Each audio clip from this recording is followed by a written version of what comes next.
Chapter 33. Out of the Sadar. Vicky and I, clad in robes cut from the pelt of the snow laurel I had slain, set out for the great black gate in the somber timber palisade that encircles the Sadar.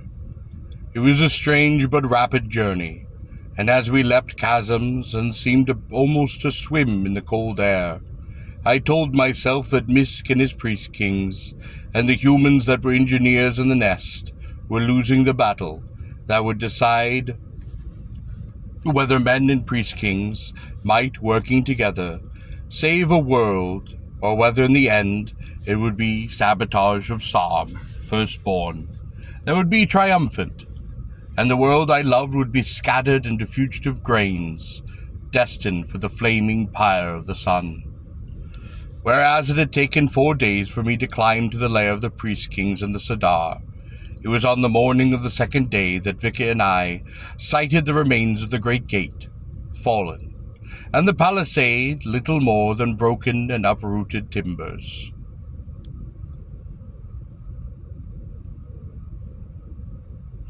The speed of our return journey was not due primarily to the fact that we were now on the whole descending, though this helped, but rather to the gravitational reduction which made it possible for me, Vicky in my arms, to move with a swift disregard for what under more normal conditions would have been at times a dangerous, tortuous trail. Several times, in fact, I had simply leapt from one portion of the trail to float more than 100 feet downward to land lightly on another portion of the trail, a point which on foot might have been separated by more than 5 pasangs from the point about from which I had leaped.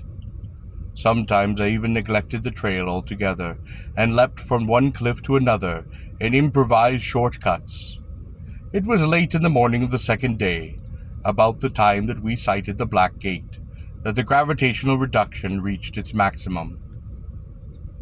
"It is the end, Cabot," said Vicky. "Yes," I said, "I believe so."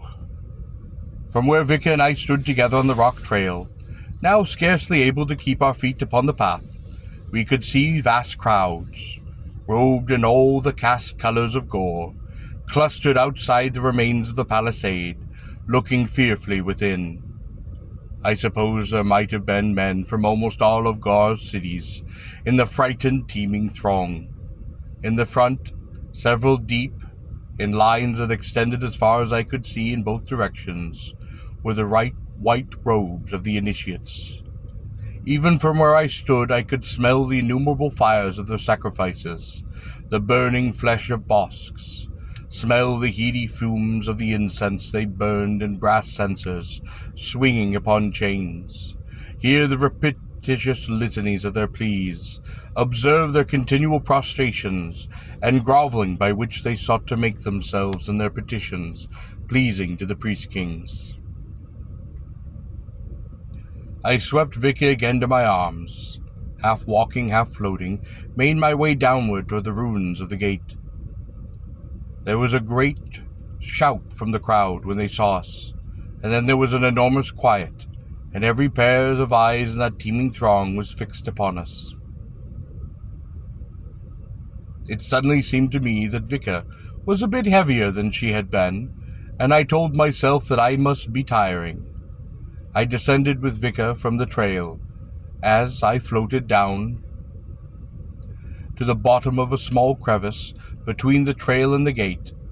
The bottoms of my sandals stung when I hit the rock. I'd apparently slightly misjudged the distance. The top of the crevice was only about 30 feet away. It should take one leap and a step to clear. But when I leaped, my leap carried me only about 15 feet, and where my foot scraped the side, a pebble, dislodged, bounded downward, and I could hear it strike the floor of the crevice.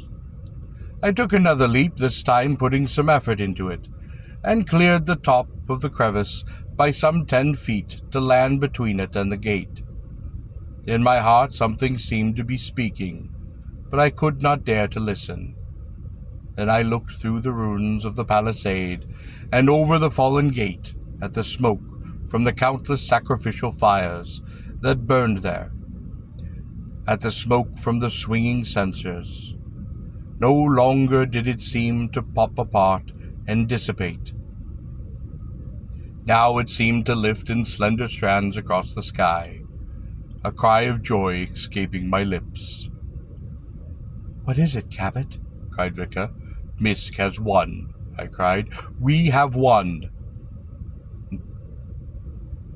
Now, stopping even to set her on her feet, I now raced in long, soft bounds towards the gate. As soon as I reached the gate, I placed Vika upon her feet. Before the gate, facing me, I saw the astonished throng. I knew that never before in the history of the planet had a man been seen to ever return from the Sadar. The initiates, hundreds of them, knelt in long lines to the crags of the Sadar, to the priest-kings. I saw their shaven heads, their faces distraught in the bleak white of the robes, their eyes wide and filled with fear, their bodies trembling in the robes of their caste. Perhaps they expected me to be cut down by the flame death before their very eyes. Behind the initiates, standing as befits the men of other castes, I saw the men of 100 cities, joined here in the common fear and plea to the denizens of the Sadar. Well could I suppose the terror and upheavals that had brought these men, normally so divided against one another in the strife of their warring cities, to the palisade, to the dark shadows of the Sadar, the earthquakes, the tidal waves, the hurricanes, and atmospheric disturbances, and the uncanny lessening of the gravitational attraction, the lessening of the bonding that held the very earth together beneath their feet. I looked upon the frightened faces of the initiates. I wondered if the shaven heads, traditional for centuries with initiates, held some distant connection, lost now in time, with hygienic practices of the nest. I was pleased to see that the men of other castes, unlike the initiates, did not grovel. There were men in that crowd from Ar, from Thentis, from Tharna, recognized by the 2 yellow cords upon their belt, from Port Kar, from Tor, Kos, Tyros, perhaps even Tariv, Vika's home city, perhaps even from fallen, vanished Koroba. The men in that crowd were of all castes, even of castes as low as the peasants, the saddle-makers, the weavers, the goat-keepers, the poets, and the merchants, but none of them groveled as did the initiates.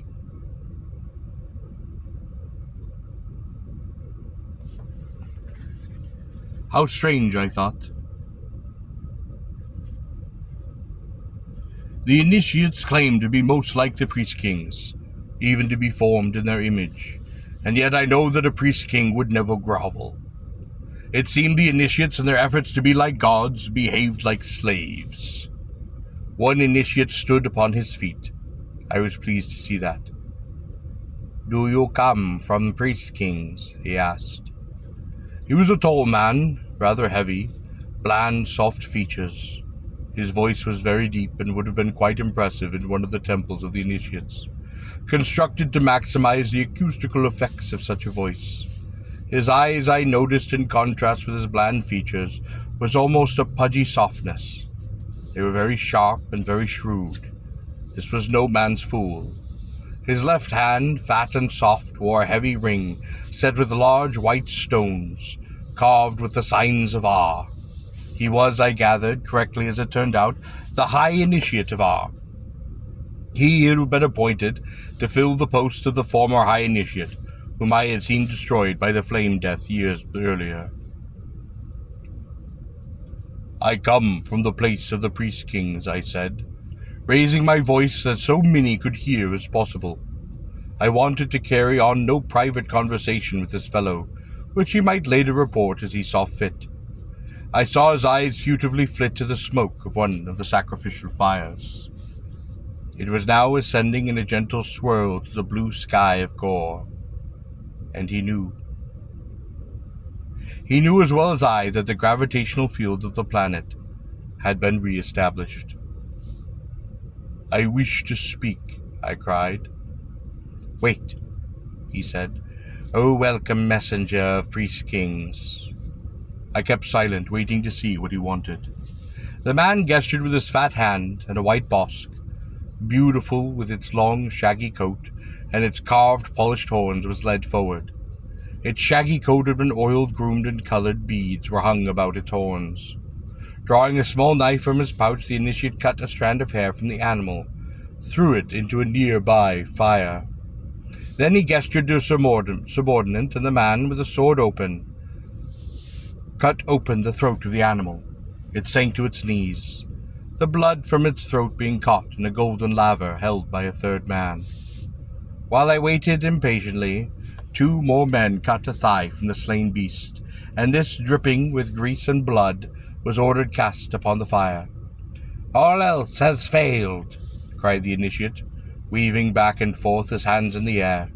He began to mumble prayers very quickly in archaic Korean, a language in which the initiates converse among themselves and conduct their various ceremonies.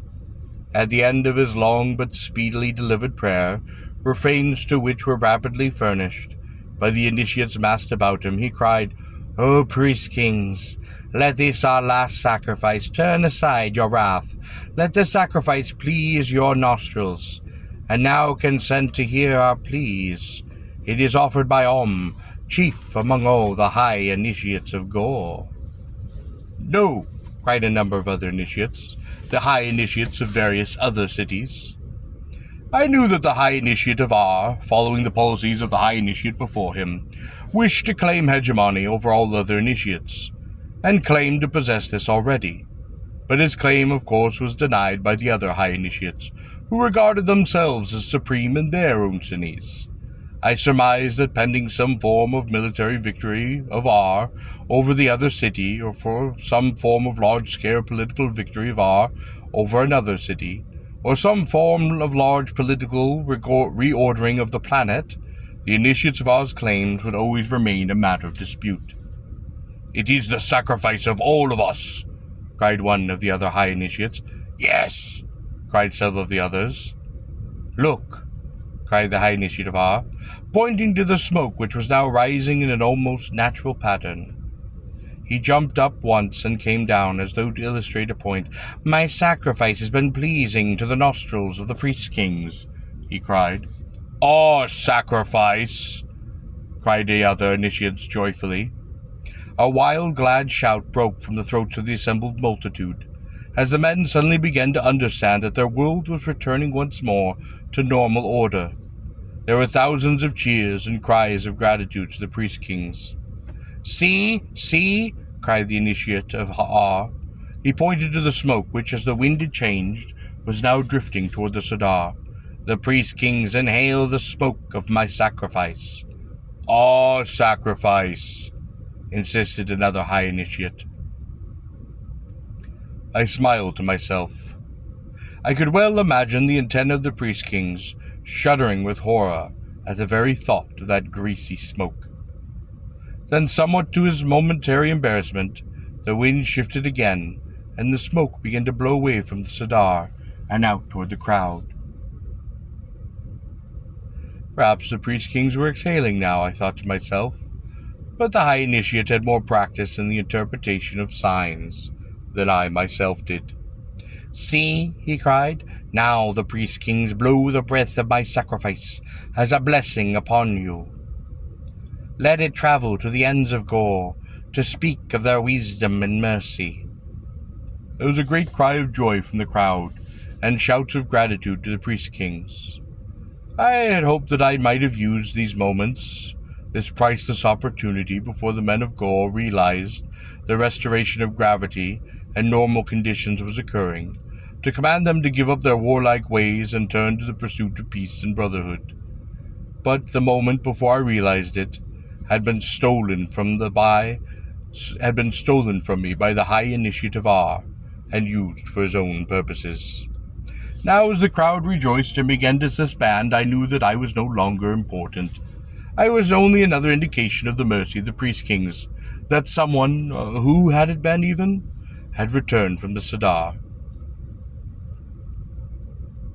At that moment, I realized I was ringed by initiates. Their codes did forbade them to kill, but I knew that they hired men of other castes for this purpose. I faced the High Initiate of R. "Who are you, stranger?" he asked.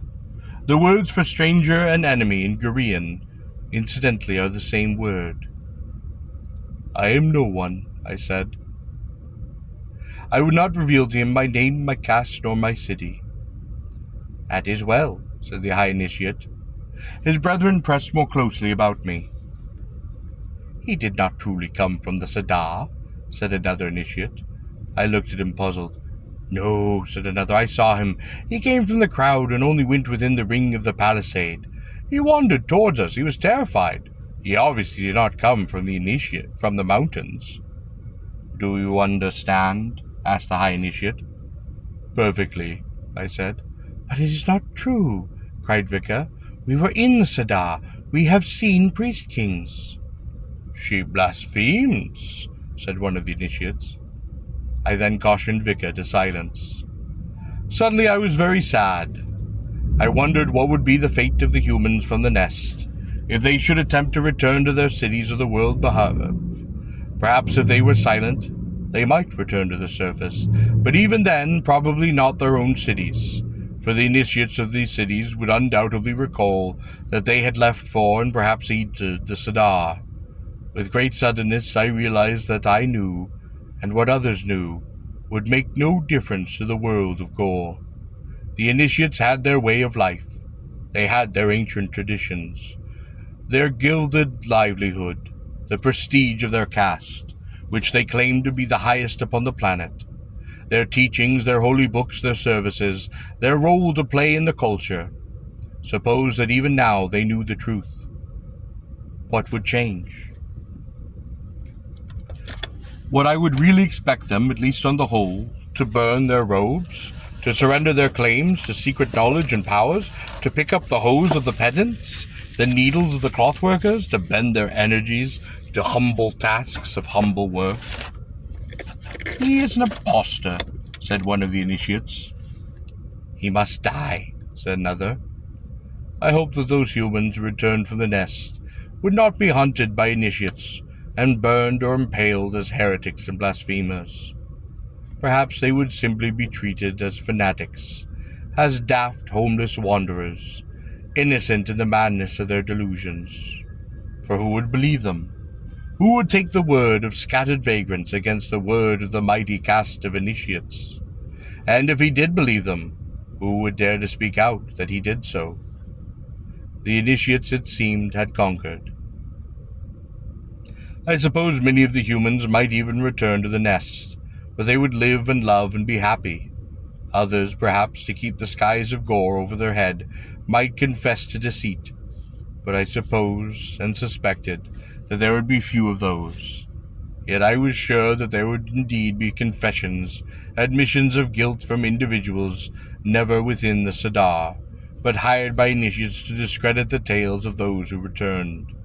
Most who would return from the Sadar would eventually, at least I was sure, try to gain admittance into new cities, places where they were not known, and attempt to work out new lives, as though they did not keep in their hearts the secret of the Sadar. I stood amazed at the greatness and the smallness of man, and then with shame I realized how nearly I myself had become to betraying my fellow creatures. I had intended to make use of that very moment myself, pretending to have come with a message from priest kings, to encourage men to live as I wished him to live, to respect himself and to respect others, to be kind, to be worthy of the heritage of a rational animal. And yet what of worth would these things be if they came not from the heart of man itself, but from his fear of priest kings, or his desire to please them? No, I would not try to reform man by pretending that my wishes for him were the wishes of priest kings, even though this might be effective for a time. For the wishes that reform man, that make him what he is capable of becoming, and has not yet become, must be his own, not those of another. If man rises, he can do so only on his own 2 feet. I was thankful that the High Initiate of R had interfered. I thought how dangerous might be the initiates if, intertwined with their superstitious lore and their numerous impressive ceremonies, there had been a truly moral message, something that might have spoken to the nobility of men. The High Initiate of Ar gestured to the others who crowded about, pressing in upon me. "Stand back," he said, and he was obeyed. Sensing that he wished to speak to me, I asked Vika to withdraw somewhat. She did so. The High Initiate of Ar and myself regarded one another. Suddenly I did not feel him as an enemy any longer. I sensed that somehow he did not regard me either as a threat or as a foe. "Do you know the Sadar?" I asked him. "Enough," he said. "Then why?" I asked. "It would be hard for you to understand," he said. I could smell the smoke from the burning thigh of the Bosque as it hissed and popped upon the sacrificial fire. "Speak to me," I said. "With most," he said, "it is as you think. They are simple, believing members of my caste. And there are others who suspect the truth and will pretend. But I, High Initiate of Ar, the certain of the High Initiates, and are certain that others of the High Initiates are like none of these." "How do you differ?" I asked. "I, and some others," he said, "we wait for man." Then he looked at me. "But he is not ready yet." "Ready for what?" I asked. "To believe in himself," said incredibly. He smiled at me. "I and others have tried to leave open the gap that he might see and fill it. Some have, but not many." "What gap is this?" I asked. "We speak not to men's hearts," said "only to a sphere. We do not speak of love and courage, but loyalty and nobility, but of practice and observance and the punishment of the priest-kings. For if we so spoke, it would be that much harder for men to grow beyond us. Thus, unknown to most members of my caste, we exist to be overcome. Thus, in our way, pointing out the way to man's greatness." I looked at the initiate for a long time. I wondered if he spoke the truth. These were the strange things I had heard from the lips of an initiate, most of whom seemed interminably embroiled in the rituals of their caste, in the arrogance and the archaic pedantry of their kind. I trembled for a moment, perhaps from the chill wind sweeping down the Sadar. "It is for this reason," said the man, "that I remain an initiate." "There are priest-kings," I said at last. "Oh, I know. But what have they to do with what is most important for man?" I thought about it for a moment. "I suppose very little." "Go in peace," said the initiate, stepping aside. I extended my hand to Vika and she joined me. The High Initiate of Ar turned to the other initiates about. He raised his voice. "I saw no one emerge from the Sadar." He and the other initiates regarded us. "Nor did I," said several of the others. They parted, and Vika and I walked between them, and through the ruined gate and palisade which had once encircled the Sadar.